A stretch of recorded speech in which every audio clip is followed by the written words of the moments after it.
Come on, we have to get out of here. Arnold, what's going on? Why are you dressed like your role from the 1985 film Commando? Get to the chopper! This whole universe is at stake. Listen, I love the intensity of the scene here, but I'm gonna need some exposition. So take a breath and tell me what's going on. Okay, listen to me. There's a wild nebula on the loose. What? A what? A wild nebula in the entire star system. It's going to destroy us all. We have to stop it now. Oh. Okay. I see what's going on here. You're referring to this week's guest on the show, aren't you? What? You invited a nebula onto the show? Why? You're crazy! Arnold, she's not actually a wild nebula. At least, I don't think she is. You know, come to think of it, I've only ever spoken to her, so I guess it's entirely possible that... Wait, no, now I'm being paranoid. We have to stop it! We have to save the universe! Arnold, please, Wild Nebula is just a pen name. I don't have time for your pet names! No, I said pen name. Wild K Nebula is a person. Oh, so you're telling me there's no chopper? No, there's no chopper. Well, then we have to get to the podcast! Yes, that's exactly right. Welcome, everyone, to the Saved as Draft podcast.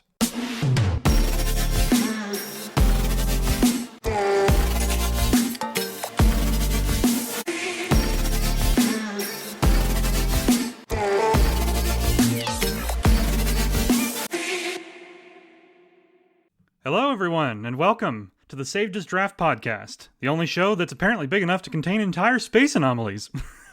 And this is episode 23. As you heard in this week's intro, our featured guest this week is a fellow Substack writer and Audio Mazes author named Wild K Nebula. Nebula was one of the first writers I met when I joined Substack, but we actually initially met on Instagram when she sent me details about Audio Mazes prior to the company's official launch. I was able to join an informational call, and I applied immediately to be an author with them. So it's thanks to her that I have not one, but 2 audiobooks coming out this year. So for that, and many other reasons, I'm really excited to have her onto the show this week. Beyond her interview, this week's episode will also feature our 5 weekly shoutouts, a discussion about building a connected universe for your stories, and we'll check in with Voidy to answer a few more questions from the community that we got this last week. And one last bit of housekeeping before we get started. As you may have seen, I've been jumping around and trying out prompts from others in the community. Ever since Madness and Mayhem ended, plenty of others have taken up the prompt mantle, and it's awesome to see. You've got Wendy Cockcroft hosting 30 Days of Fright right here in June, and Meg is hosting weekly prompts over on her publication Milk and Honey. And fellow horror author and podcaster Mina Howell is even offering up her own prompts based on original art that she's been creating. Now, I know you're all probably wondering when I will do another big 30-day challenge. Right now, I think I'm shooting for August, although there may be something happening in July, but we're still in the planning phases. In the meantime, I do have something else to announce that I think you all might enjoy. Starting tomorrow, we're going to be doing weekly prompts here on The Writer's Journey every Saturday. These come in the form of a post that'll kick off the weekend, and they won't be as simple as the prompts you're used to. So I'm calling these power-up prompts, and they're going to come with multiple levels of difficulty, allowing you to challenge yourself as much or as little as you'd like. Right now, taking on the highest difficulty will come with bragging rights and a shout-out from yours truly. But in the future, power-up prompts may also have higher stakes and be associated with some other challenges or competitions. That's all I'll say for now. But if you enjoy the prompts I've done this year for Flash Fiction February, as well as Madness and Mayhem, stay tuned for more news tomorrow on the first power-up prompt, and expect new ones every Saturday going forward. Okay, let's get to this week's shoutouts. Every week in my subscriber chat, I open a thread on Tuesdays where folks can share links to their latest work. I select 5 and feature them in this segment on the show. I also partner with Mina Howell and her Penny Dreadfuls podcast to share links from her similar thread each week. If you'd like to get more eyes on your work, this is a great way to make that happen. And if your story doesn't get picked for my show, it could just as easily get featured on Mina's. On slow weeks, we both also go back through the list of links as well. So it's always worth dropping a URL or 2 in the subscriber chat each week so that we can check out your work. Okay, here are the 5 stories we've got for this week. Our first shout out this week is actually for a new podcast. Awaiting Approval, hosted by Adam Jennings, is about the messy human side of creative leadership. It features guests from global brands like Apple, Microsoft, Paramount, LinkedIn, and more. Each episode is a candid conversation about the people behind these brands. And Adam shared a trailer for the first season of the show in this week's shoutout thread. What's even better is that episode 1 is already out. I've only watched the trailer so far, but I have to say the production quality here is outstanding. The snippets he picked for the trailer were also phenomenal. I loved some of the stuff I was hearing, and as someone who's been working in marketing at a software company for nearly a decade, I think it's incredible that Adam is pulling out these human stories behind the brands that we know. I'll include a link to the trailer in the show notes, but if you like that little preview, subscribe to Adam Jennings and check out episode 1 of the Awaiting Approval podcast wherever you get your podcasts. Second this week is One Chow is Never Enough by Rick Bailey. This is a really fun slice of life piece about some of the differences in culture between the United States and Italy. This is my first time reading Rick's writing, but he has this really fun and casual tone that's very easy to get into, which I appreciate. He opens the piece with an anecdote about an Italian ad for a beauty product that translates to miraculous snail drool, which is hilarious in and of itself, but then he transitions into the main subject of the piece, which is the fact that people say goodbye several times in conversation over in Italy. When you get to the end of a conversation and say ciao,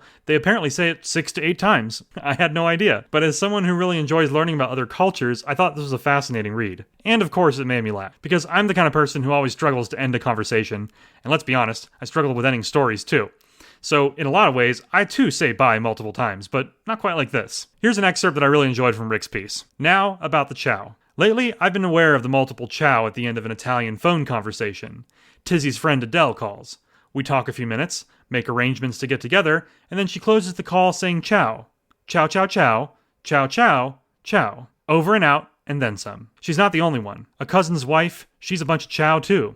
Or you're sitting in a coffee bar. At the next table, a call comes to an end. Ciao, ciao, ciao, ciao, ciao, ciao, ciao. It's a fun read, and I'm looking forward to reading more of Rick's work. Check out the show notes for a link. Third this week is a classic horror story from Spencer D.W., and he put this in the thread because he wanted to hear me try to pronounce the French name of the piece. I respect that kind of devious behavior, so Spencer, I hope you're listening to this. Third this week is Abolite les Sommes by Spencer D.W. I really hope I was close on that pronunciation. You're gonna laugh at me, but I actually practiced. I listened to it over and over again and did multiple takes. I know my French accent leaves a lot to be desired, but I'm hoping I was close. In any case, the name here translates to Shelter the Swarm. And here's the thing, I've said it before, but I'll say it again. Spencer D.W. is one of the best horror writers of all time. I am so serious. Every time I read something from him, I'm reminded of what truly gut-wrenching imagery and powerful pacing can do for a horror story. Spencer goes beyond simply terrifying you. He'll make your stomach turn, your eyes will water, and your hands will quake by the end of any given piece of his. And this one is no different. It stars a soldier named Private Desmond, who awakes to find himself restrained and unable to remember details of how he got there. The story is an absolute roller coaster, as we discover that Private Desmond is in some sort of quarantine, and his body's infected with, well, let's just say it's not something as typical as a virus. No, this is something much, much more horrifying. And of course, Spencer leans into that with the story. The sheer panic is palpable, but it's the imagery, as Private Desmond begins to remember things, what's happening to his body, that truly puts this piece over the top. With every passing word, my brain demanded that I read faster. I was fully immersed and dying to know what would happen next. Here's an excerpt that'll give you a taste without spoiling some of the more horrifying elements. I can't remember anything, besides faded pieces of scraps of memories. You keep calling me Private and it means nothing to me. What happened to me, lady? Despite the pain of pulling at the restraints, I fought against it as I spoke. This didn't feel right. She didn't respond quickly, just ear-bleeding silence, punctuated with the electronic beeping of my own heart rate. At least let me see someone who knows me. My parents? A wife? The silence continued. I could feel little twinges in my flesh, like muscle spasms, across my entire body. My guts felt as if they were moving within their nest. It was enough to conjure bile. I lurched my head to the side and spit it across the floor. I feel wrong! Please! This all feels wrong!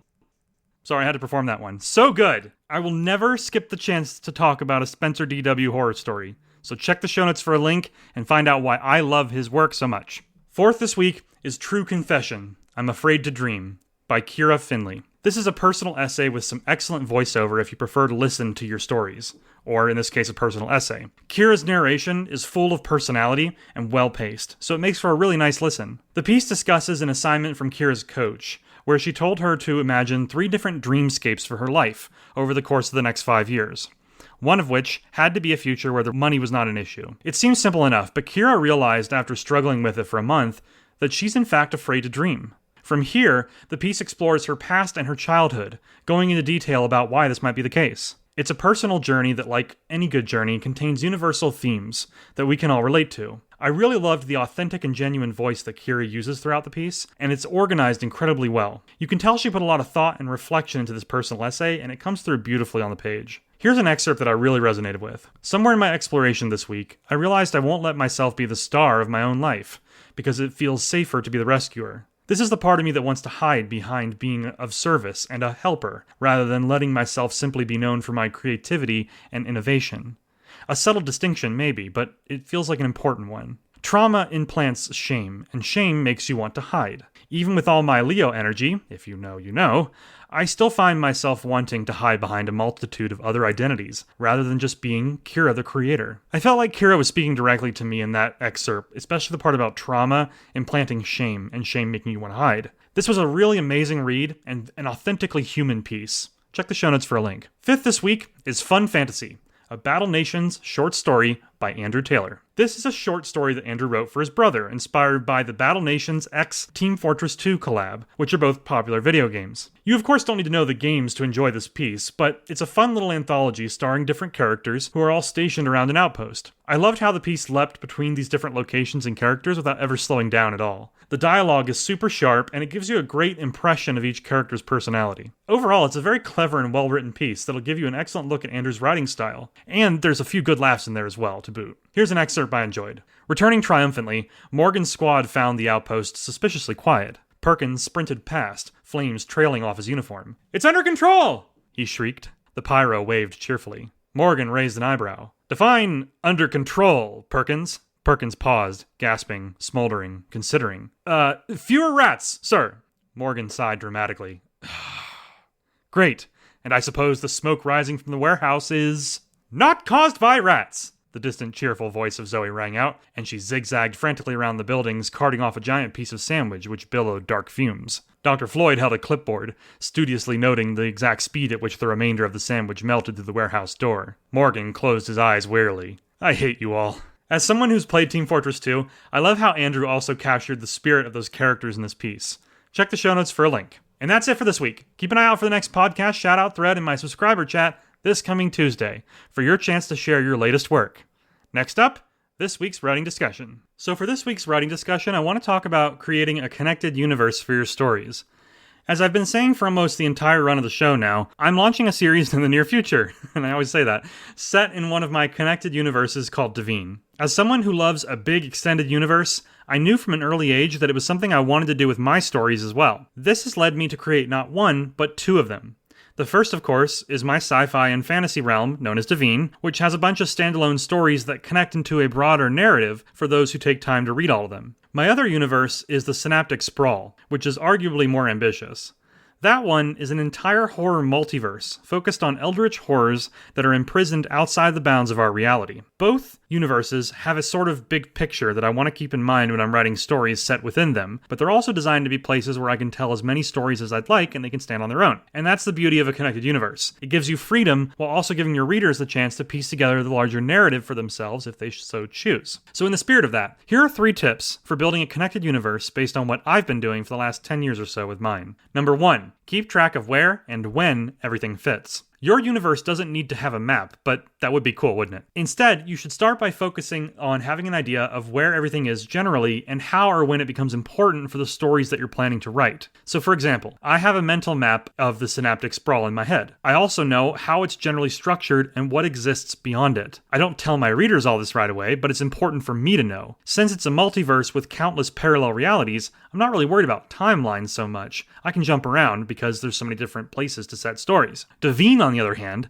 has a full timeline from the beginning of the world all the way to the end. This is because a lot of the stories set in that realm take place before or after significant milestones in its history that have a lasting impact on the people, places, and things that occupy the realm. So, when you're building your own universe, take these things into consideration so that you have the full picture in your mind whenever you go to write something that's more zoomed in and set within it. Number 2 is to decide on common themes and characters. A shared universe should have some common elements that tie it all together. That can be specific characters, or it can just be general themes that appear in each of the stories. It's important to identify these ahead of time, though, so your readers can recognize when a story of yours is set within that universe. For my Synaptic Sprawl universe, or mythos as I like to call it, this means the presence of immortal guardians called wardens. It also means heavy cosmic horror themes themes and unknowable horrors in each of the stories. For Devine, that means that the bard, Fintan Merrybrook, should be narrating the story, or at the very least, he should make an appearance. It also means that there should be elements of technology, magic, or both in the story. The realm's characteristics are focused on the intersection of sci-fi and fantasy, after all. And finally,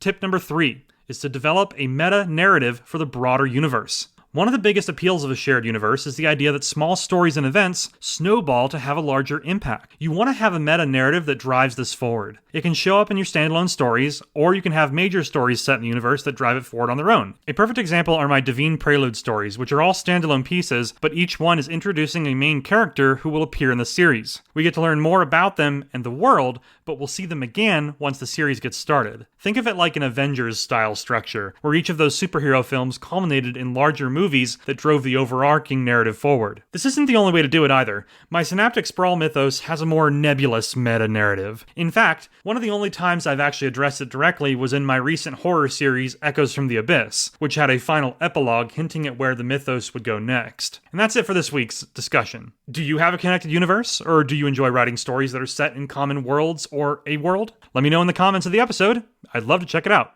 Next up this week is our featured guest interview. This week's guest is a fellow writer and author who just recently published a book on Amazon called 3 Shades of the Heart. She's also one of the authors currently writing books for audio mazes like me. Her work is packed with pure human emotion and beautifully poetic prose. She captures the essence of singular moments in ways that are nothing short of stunning. It's not an exaggeration to say that I wouldn't be where I am now in my creative journey if it wasn't for her incredible support. She's an amazing writer and an even better friend, and I'm so grateful that she wanted to come on the show. So without further delay, let's check out this week's interview with Wild K. Nebula. All right, everyone, and I'm very excited to announce a new guest to the show here this week, one of my dearest friends and an extremely talented writer, the one and only Wild K. Nebula. Thank you so much for being here, Nebula. Hello. Hi. Thanks for having me. So let's go ahead and start off with you telling us a little bit about yourself and your creative journey thus far. Okay. How do I make myself not sound boring? All right. Well, I'm just a woman living out in Oregon. I am a mom.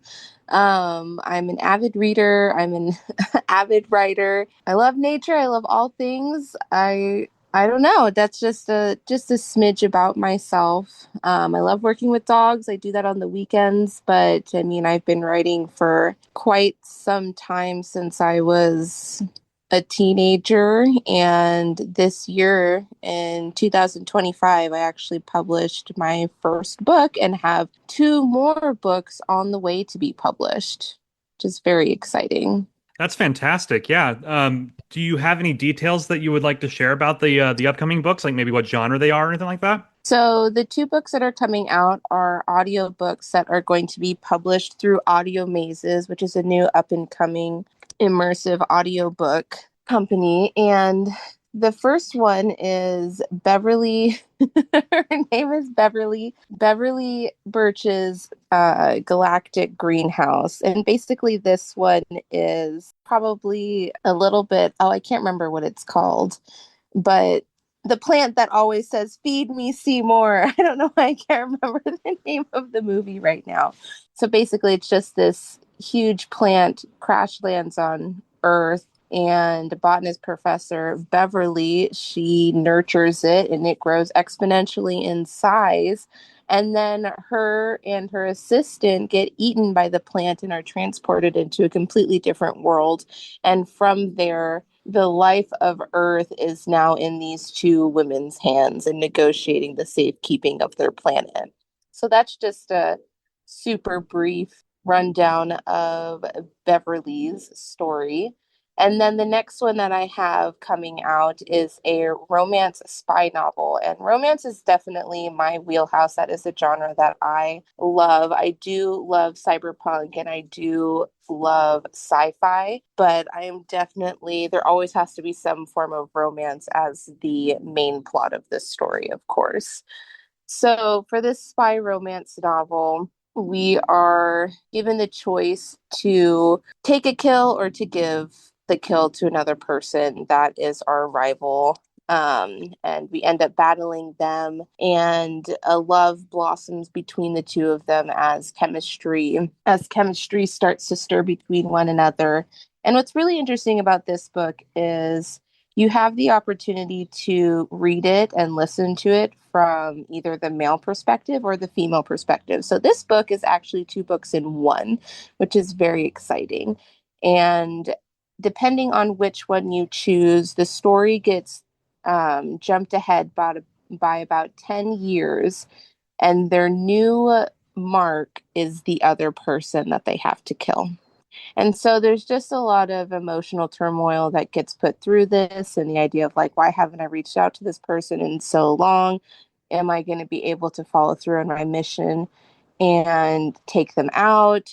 Am I, a lot of things just get questioned, and then there are a lot of different choices that get to be made in this immersive audiobook. So I'm very excited about these two developments, because when I came into this year, I only had intentions of having one book being published, which I published independently, Three Shades of the Heart. And now, having been picked up by a audio publication, I now have two other books that are going to be published this year, which just absolutely blows my mind. Yeah, that's incredible. We'll obviously talk about Three Shades of the Heart a little bit later in the interview here, but I have to say, I love the premise of both of the books you're doing with Audio Mazes. It's incredibly unique on both fronts, and the spy one in particular. I can just hearing just the concept of it, I can already see it going in so many different directions, and not to mention just the high stakes of it all. So that's fantastic. So.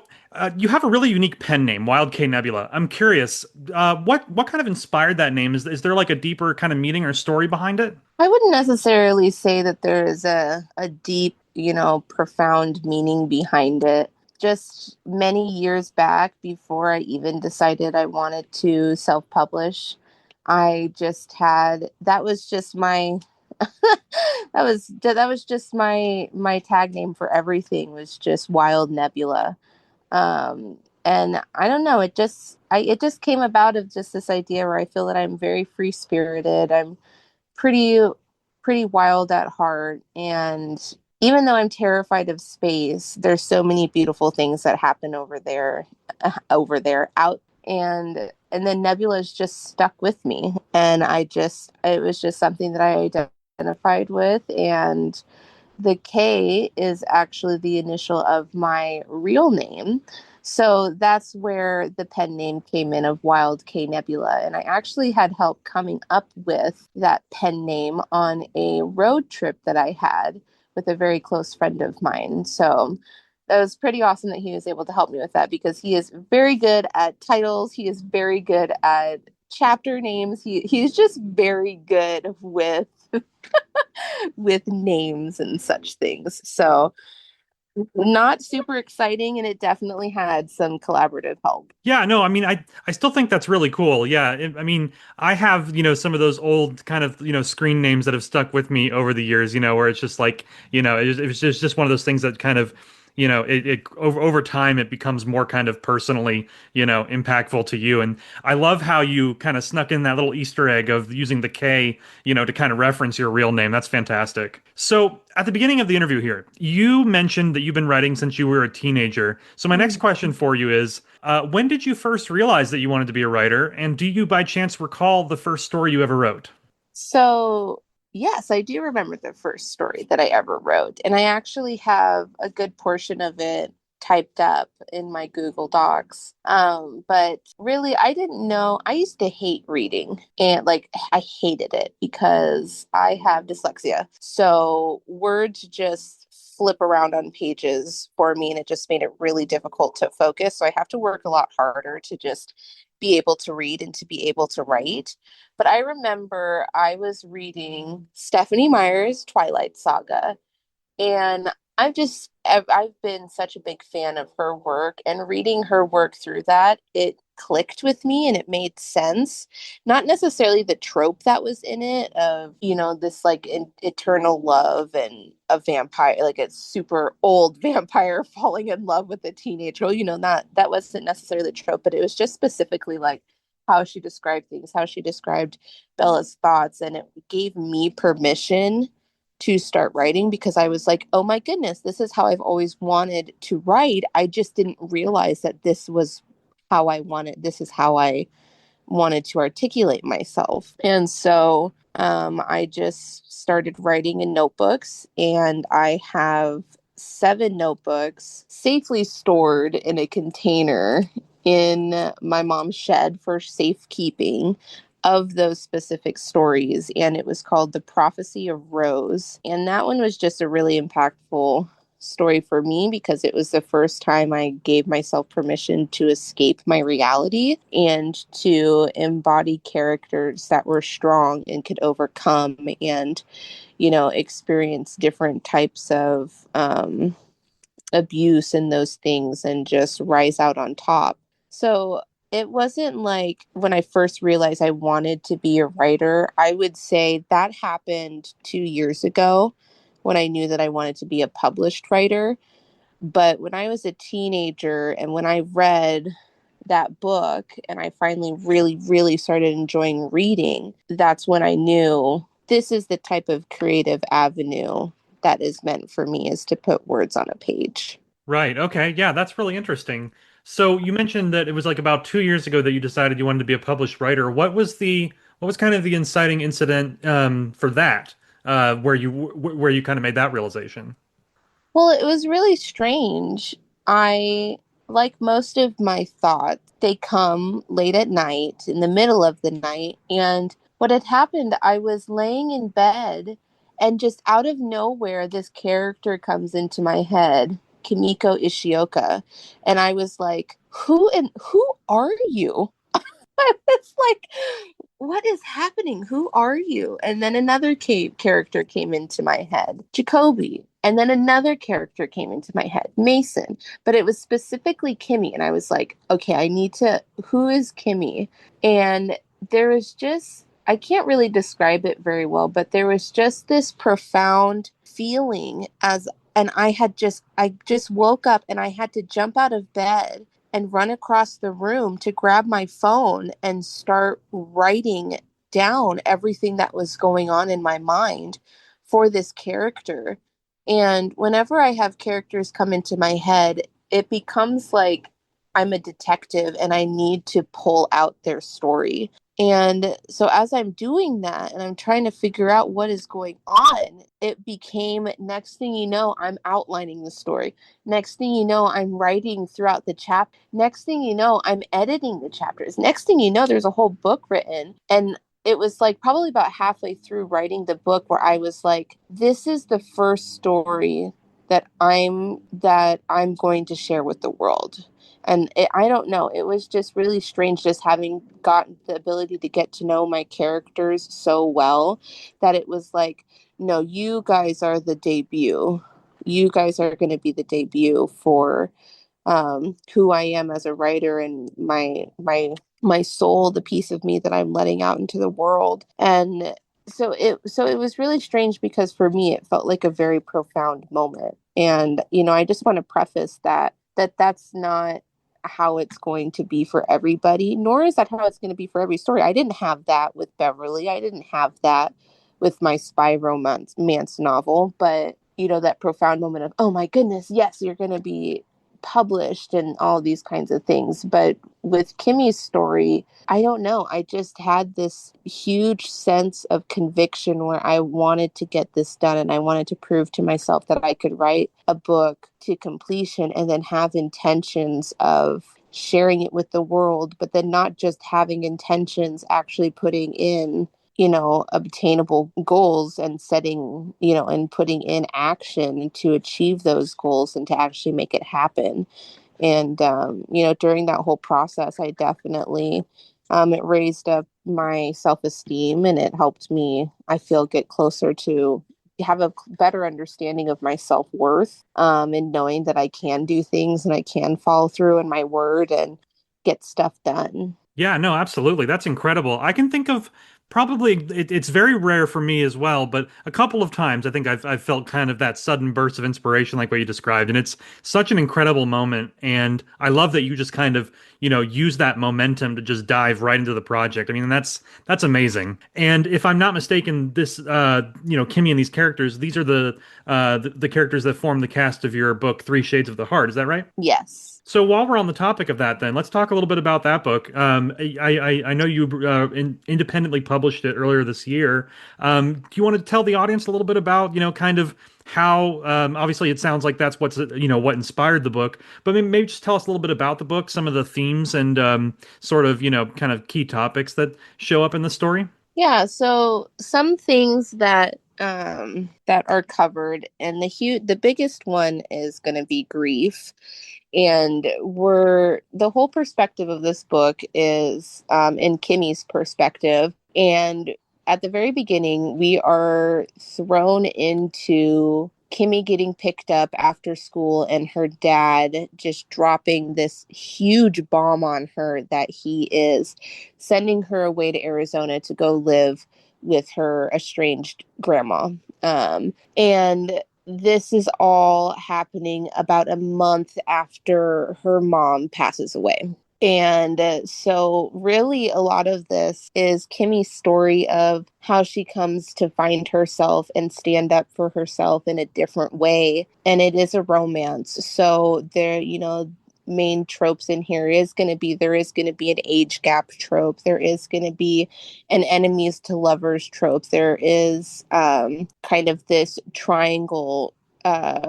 love triangle trope in here. There's also close proximity trope that's in here.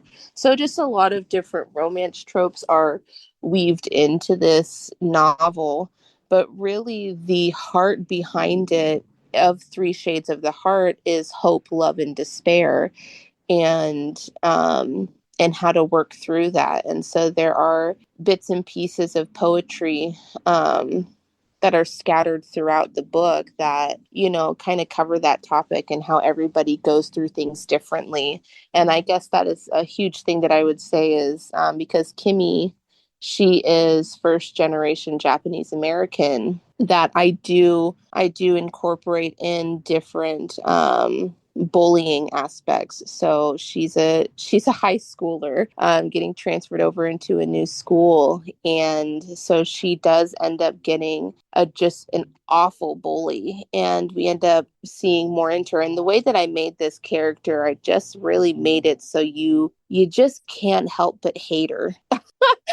And you get in to see a little bit more as to maybe why she is the way she is, just very briefly, because the story wasn't about her, but a lot of it is it's just about processing hard things that are happening throughout your heart, especially when it comes to mourning people that you've lost, mourning yourself. And I think a lot of that is really common with teenagers is, you know, we all go through a metaphorical death, but we don't realize, at times that it's meant to be metaphorical because we're supposed to transition and evolve and grow and become better. So it is not a Hallmark romance, and I will never be one to write a Hallmark romance. That is not my style. I don't think there's anything wrong with those things. I love watching Hallmark movies. I don't enjoy reading Hallmark style books. There's nothing wrong with that trope, but for me, Wild K Nebula, it's got to be pretty wild. Yeah, no, absolutely. Yeah, and speaking of kind of your approach, to the romance genre and to writing in general, I mean, something that I've noticed, having read some of Three Shades of the Heart, as well as some of your poems and other stuff that you've published on Substack, I would say that what you bring to the table, as a reader, is you're very, very good at creating believable, rich, and very deep characters that the human emotions that you're trying to convey come through so strongly in your writing. So I'm curious, like from your perspective, how do you kind of approach character development, and how, in your opinion, are you able to kind of like really dive deep into those emotions and represent them so authentically on the page? That's a really good question. I've always just been a people watcher.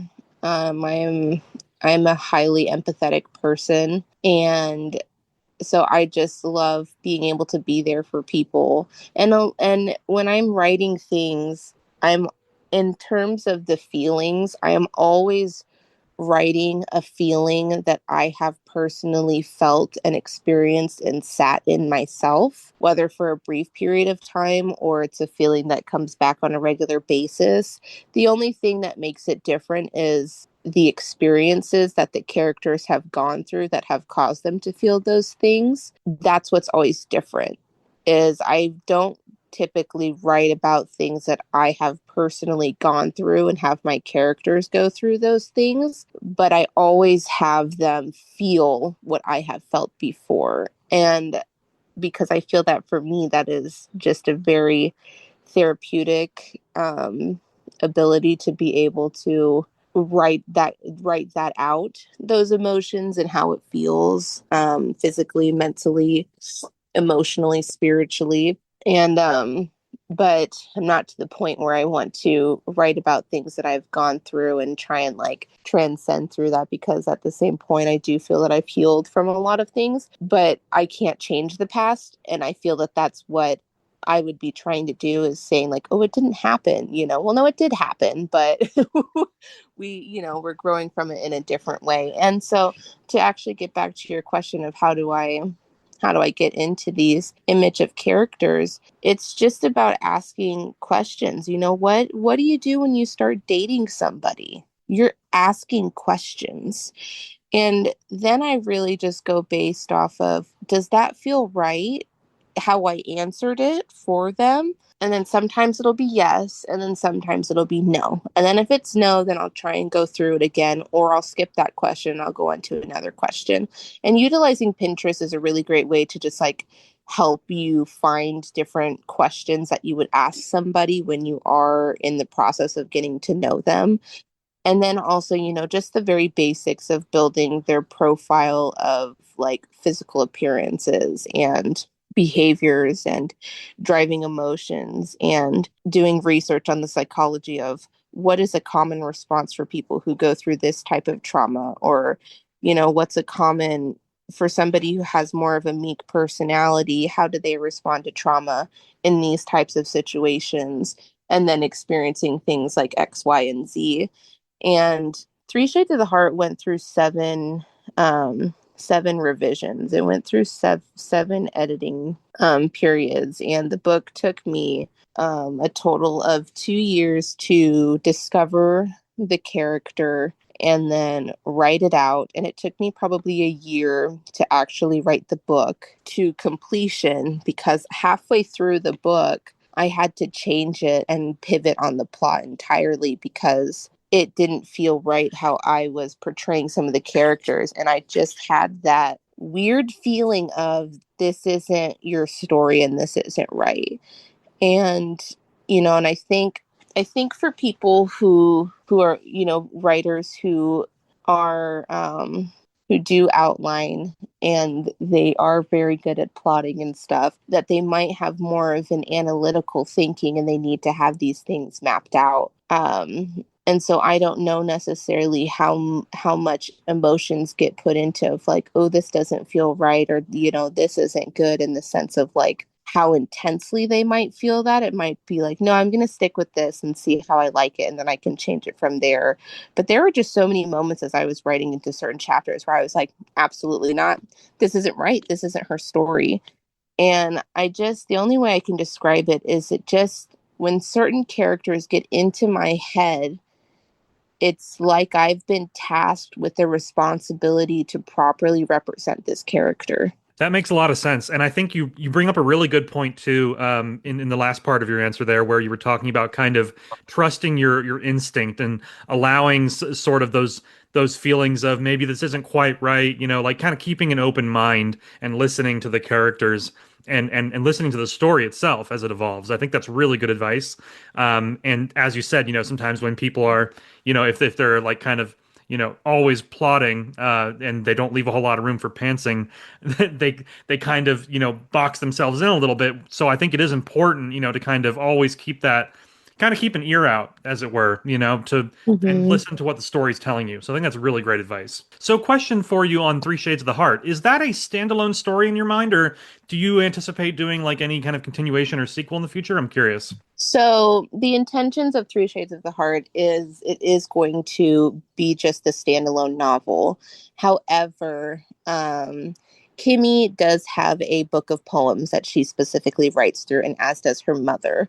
So they won't necessarily be a sequel into here's Kimmy's life a few years down the road after things, but I am going to create book of poems that will be kind of like a bonus piece that can be added to this book. And then another thing that I'm going to do is I'm going to create a very short story and post that most likely on Substack that comes from Kimmy's dad's perspective and to why he chose to ship her away, some of the toxic behaviors that he has.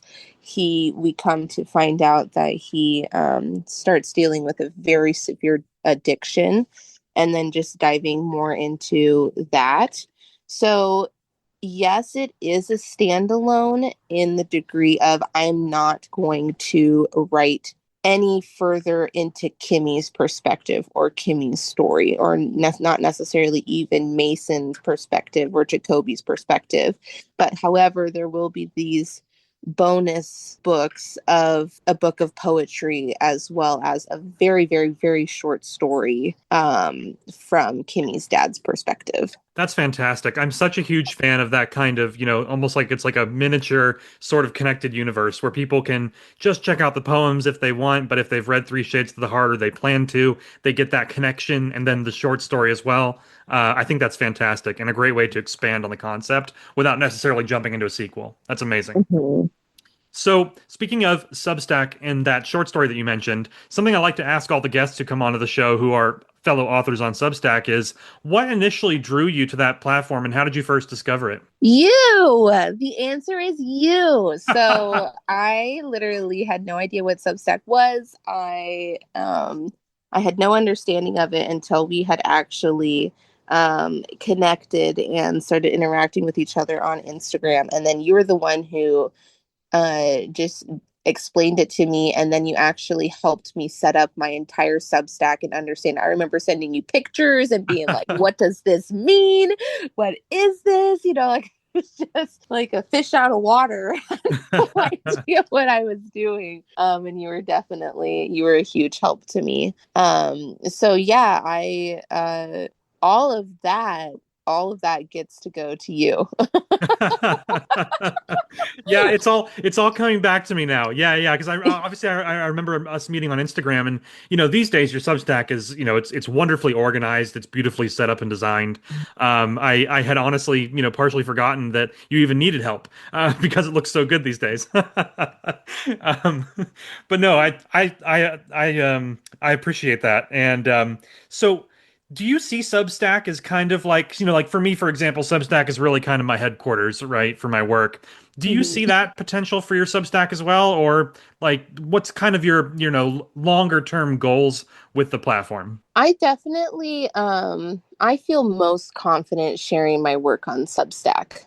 Um and in terms of like, yes, I have goals for myself, and it would be really wonderful to find as much of my audience as possible and share my heart and share my soul, and just being able to connect those types of things. But I also just have this sense of I am so glad that there is somewhere where I feel that I can safely publish my work and have it be published for free and in a safe space. And honestly, that is just what I'm going to be utilizing it for is to just because now I'm not scared to do that anymore. And when I first had started, I was absolutely terrified. I had set up my Instagram and I sat on it for about 3 months before I even did anything with it. And then my Instagram went through rebranding two times while I was doing that. And then I really, once I got over that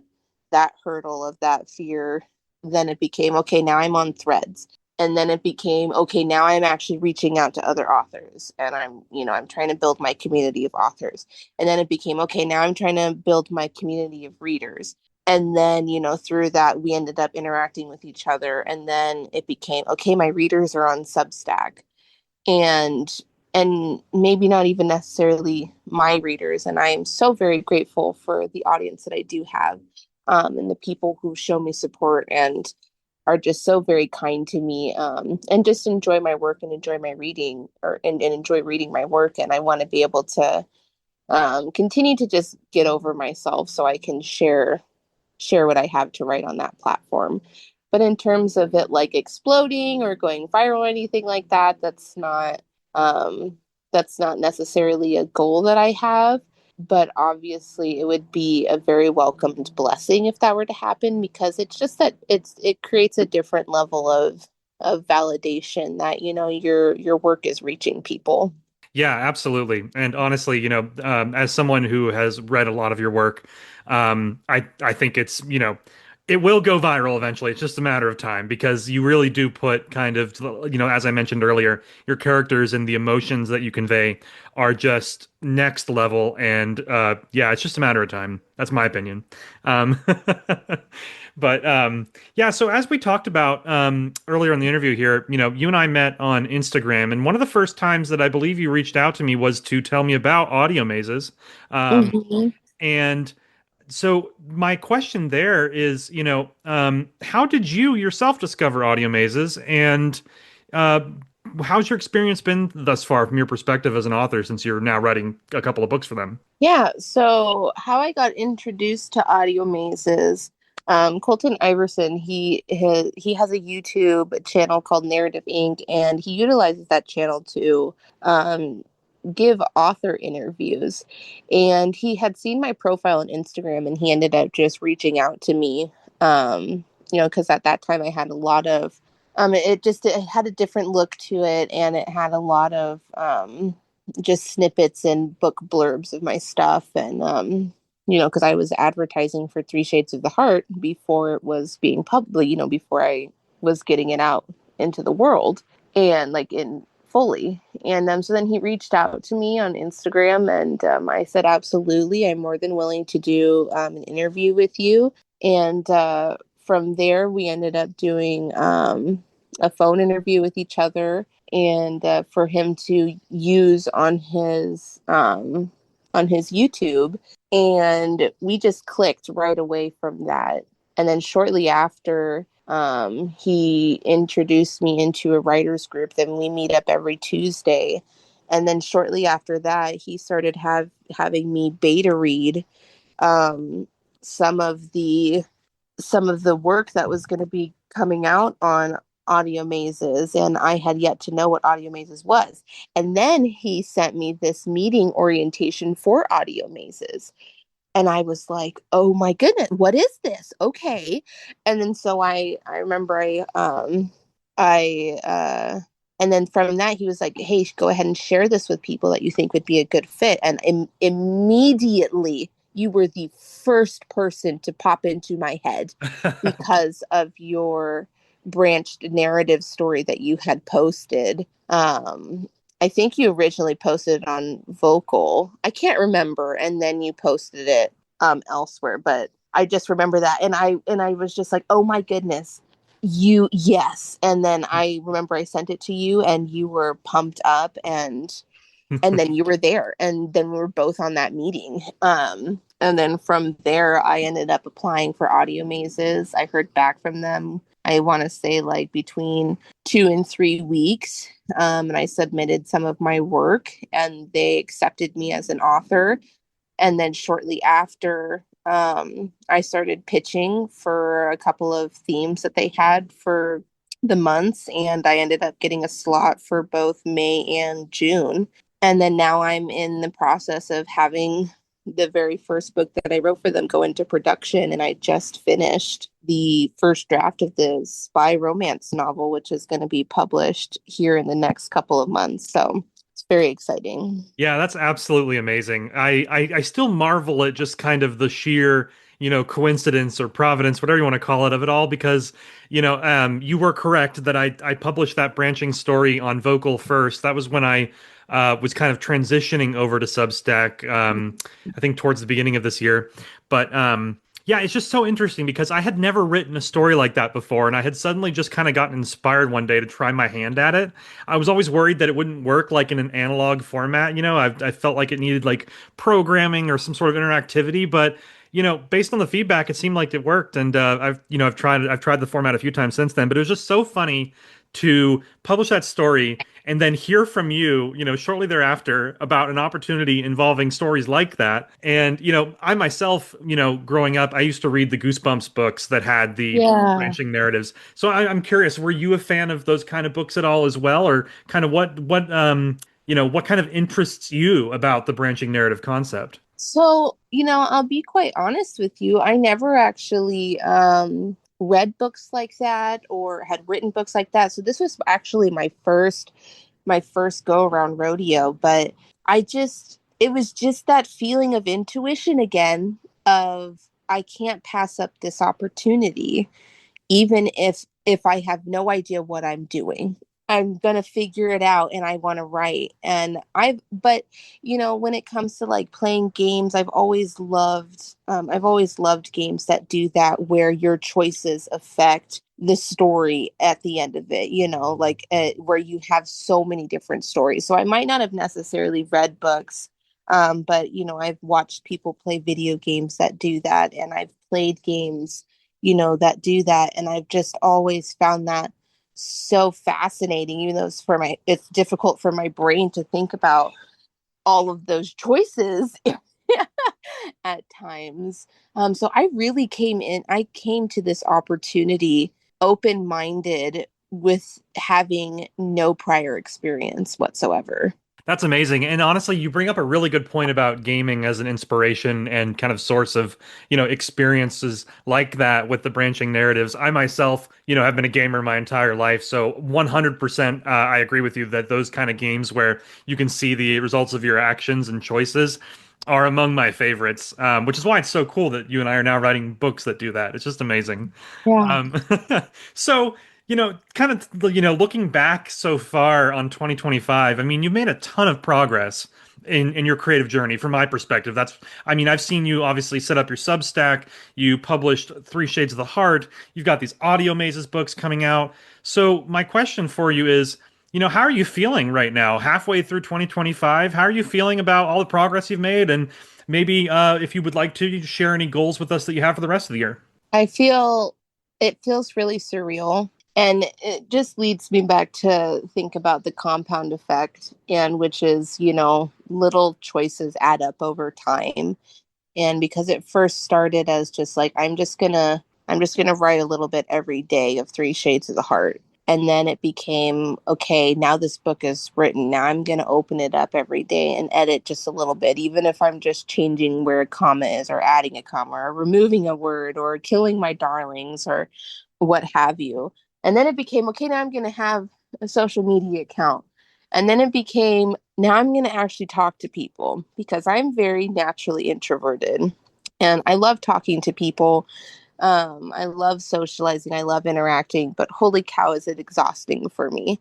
And it's something that I always share with people. I'm like, yes, I might not seem like it, but I am an introvert because these social interactions, they do drain my battery.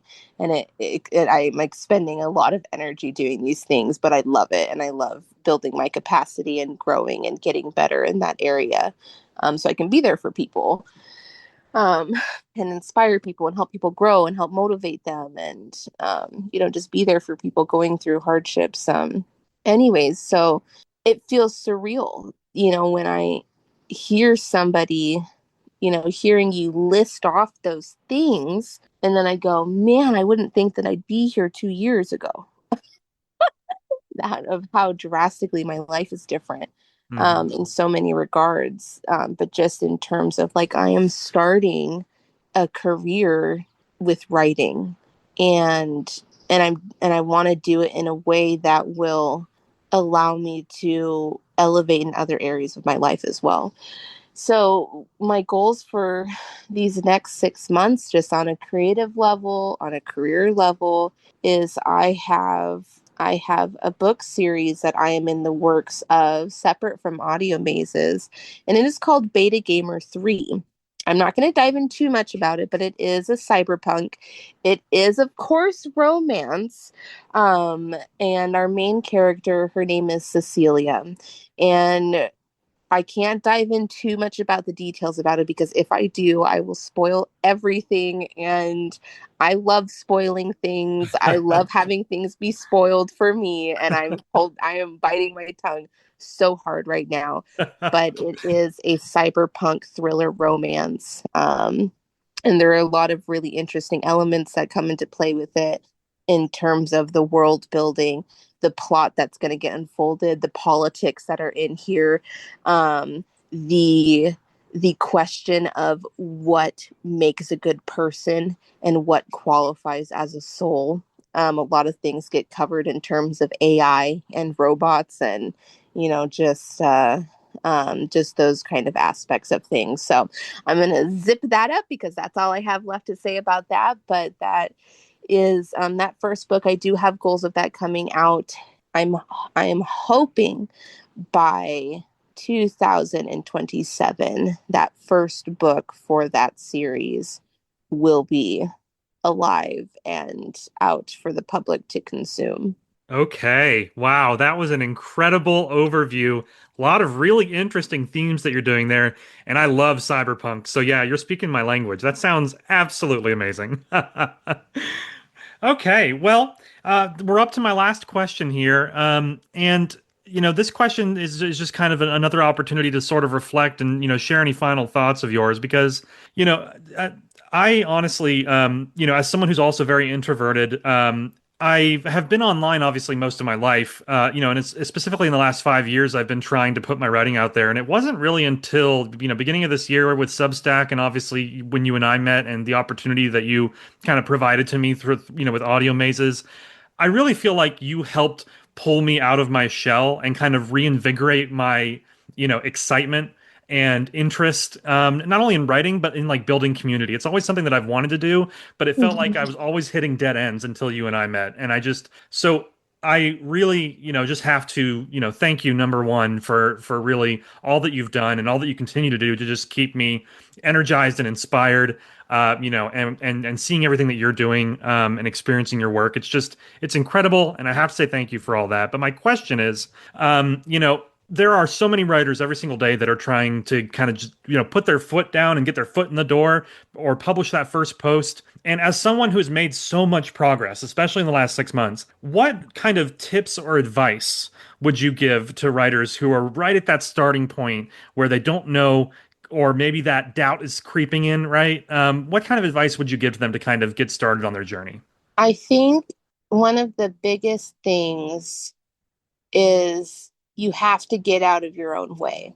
And what I mean by that is we need to get rid of this idea that the first thing that you show to the world and share with the world has to hit these specific expectations that quote unquote add to the definition of perfection.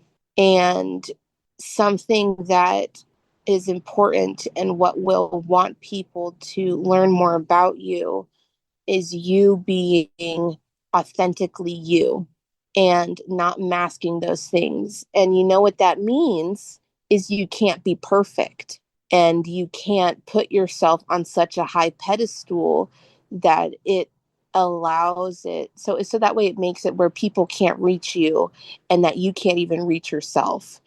And so something is an example.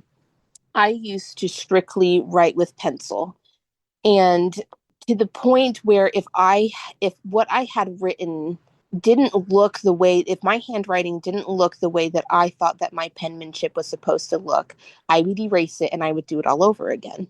So, and that would just happen over and over and over again until I either had no more eraser or there was a hole in the page and I'd have to get a new page and start over again. But sometimes you just have to grab a new page and start over again because you had erased it so many times that then the paper just didn't look good anymore. And then I decided I'm going to stop writing in pencil and I'm strictly going to write in pen. And holy cow, that was a really hard transition to do because it was permanent. And if I made a mistake, I had to cross it out and I'd have to leave that cross out be there. And I'd have to start retraining my brain. It's fine. It's fine. Just keep on writing. And I think something that's also really important too is to remember that your first step is going to be different than somebody else's first step because we're all starting at different starting points. And knowing like how I first started, I wasn't ready to do a social media. But my first goal was, I'm going to make the profile. I'm not going to post anything, but I'm going to make the profile. And then it became, I'm going to put a picture on here as my profile picture. And then it became, okay, I'll set up my bio. And I just set those really, really, really tiny obtainable goals every day. And what ended up happening when I did that was I started trusting myself more. And then what happened from me starting to trust myself more to accomplish those little things, my self-esteem started to get better because I was able to trust myself in what I was doing. And it's important to know that confidence is just the memory of winning. And if you want that memory of winning, allow yourself to have victories regardless of how small they are. And they have to start off small in order to get you to the top of the mountain of where you want to be. So I think that those are some very important things to think about in terms of giving yourself grace, because you need to first understand where you're at before you can get to where you want to be. Just like with GPS, you have to put in the 2 coordinates of where you're starting and where you want to go, and then it'll tell you the route of how to get there. And it's the same, that's just a very standard success principle that is universal in every arena that you step into. Absolutely amazing answer. I mean, so many good takeaways, and I could not agree more. Honestly, I couldn't have asked for a better answer to that question. Thank you so much. Yeah, that brings us to the end of our interview here. But Nebula, I just want to say thank you again for coming on to the show, for always being, such an inspiring member of the community, for always being so supportive. I mean, I truly don't think I would be where I am without your support and everything that you've done. And I know there's plenty of others who would probably say the same as well. So it was an honor to have you on the show, and I just want to thank you again for an incredible interview. I cannot wait for everybody else to hear this. It was a pleasure. So thank you. I was very humbled when you reached out to me and asked to do this. And I'm so very excited for you and the growth that you're on. So it is very humbling to hear you just speak those words of life over me when you yourself have had such a big journey of your own when it comes to this. And now you are reaping the rewards of all of your hard work over the past, 5, 10, 15 years of your journey in this arena. So thank you. Well, you're very welcome. And thank you again for coming on the show. It was truly an amazing interview. Absolutely. I expect a VIP invitation for whatever thing you have up and coming next. You can bet your name will be at the top of the list. Excellent. Perfect. Special thank you again to Wild K Nebula for coming on the show. That was an excellent interview, and I'm really excited to hear what everyone thinks. Next up, Echoes from the Void with Voidy. I can attest, Sir Voidy's the best. He wouldn't dare play it close to the vest. He's here to share, from here into there, the writers and words of which he does care. Hey there, Voidy. Hey, I'm excited for more questions this week. Did we get like 500 or something? No. But honestly, I don't know what I would do if we had that many questions. What's the worry? It's not like you're writing out scripted answers for both yourself and me for this segment. Right. Of course. That would be crazy. In any case, our first question this week comes from LG Wells, who says, being that Voidy presents as a cephalopod, I presume he moves in those circles. I would like to know if he's ever met Cthulhu, and if so, is he really as evil as everyone makes him out to be, or is he just misunderstood? Well, Voidy, how about it? Have you ever hung out with the great old one? Oh, Thule, you mean? Yeah, of course. Any cuttlefish worth their tentacles knows him. Okay, wow, didn't expect that. According to human lore, he's supposed to be sleeping in an ancient city beneath the ocean. If that's true, then how do you know him? Oh, that's easy. Thule throws the most insane ragers. And about 5,000 years ago, you should have seen it. It was the biggest party you could possibly imagine. Did you know he's also amazing at beer pong? I did not, no. It's true. He challenged like 100 eldritch horrors and had to drink all the cups every time. Voidy, if he had to drink the cups, I don't think he was winning. Okay, well, you've never played beer pong before, clearly. Right, okay, well, then what happened? Well, after all that, he was pretty smashed. In fact, he trashed the whole place because he was so drunk. Oh, wow, so he, destroyed the whole house? House? Nah, he took out a few galaxies. It was bad. Oh, wow, okay. So, then how did he get to end up sleeping in an underwater city? I'm not following. Oh, that's his parents' place. He goes there to crash when he's hungover. Does he normally sleep for thousands of years? Give or take. But it was a really bad hangover, you know? All right, well, I guess it's safe to say he's just misunderstood then? For sure. Cthulhu just likes to party, that's all. Okay, good to know. Well, our next question this week is a two-parter from Boo Pfeiffer, who asks, number 1, is soup cereal? And number 2, what do you do when a character does something you didn't expect? Do you rein them in, follow them, or something else?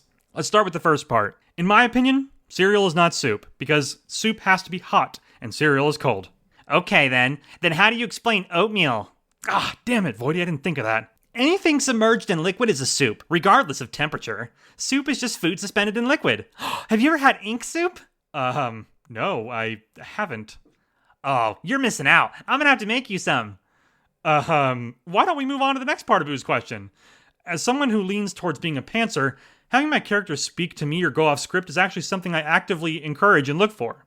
In my mind, when the characters take on a life of their own, that's when you unlock new paths of inspiration. In my experience, that's where the real magic happens. What about you, Voidy? What do you think? Oh no, I don't allow my characters to become sentient. It's a personal policy of mine, not after the last incident. What incident are you referring to? Oh, sorry. Well, in The Void, characters can quickly become sentient if you're not careful. When they find out they're just characters in a story, they usually have a really bad existential crisis. So not only do they go off script, but they typically try to flee into other stories too. Oh, wow, that sounds pretty chaotic. Yeah, and then when you finally catch them, it takes years of therapy to convince them to come back to your story. And there's no health insurance in The Void either, so it gets pretty expensive. Yikes. Okay, well, I guess in that case, it's better to keep your characters in check. Yeah, exactly. Good job, Bradley. You're such a good character. Wait a second, what was that? Oh, nothing. You're real. You've got free will. Did I mention your hair looks great today? You know what? Let's move on to this next week in Substack. Okay, folks. Let's go and wrap up this episode before I think too long about Voidy's last comment there. Tomorrow marks the debut of a new weekly prompt series that I mentioned earlier in the show called Power Up Prompts, and I'm really excited about it. So I'm hoping that this ongoing weekly series will help fill the gaps between the larger 30-day challenges by offering some more substantial prompts each week, every Saturday. This coming week, I'm also hoping to create a new article for my series on writing, and in this one, we're going to talk about writing battle scenes. This is something I typically struggle with, and I want to get better at, so I'm going to have you join me for the ride. I'm thinking of calling it The Art of Writing War, with writing in parentheses. You know, I love my cheeky titles. Lastly, I'm going to be browsing the challenges going on in the community as well this week. I'm going to check out what Wendy's doing over on 30 Days of Fright, and I'm going to look at Meg's Milk and Honey publication to see what kind of June prompts she has for this coming week. If you know of others, let me know what they're doing down in the comments. And that's all for this week, my friends. Thank you for being here, for sharing your amazing work with me, and for listening to this wild and wacky writing podcast. I appreciate you all so much. Have an excellent week full of productive writing. This is Bradley Ramsey, signing off.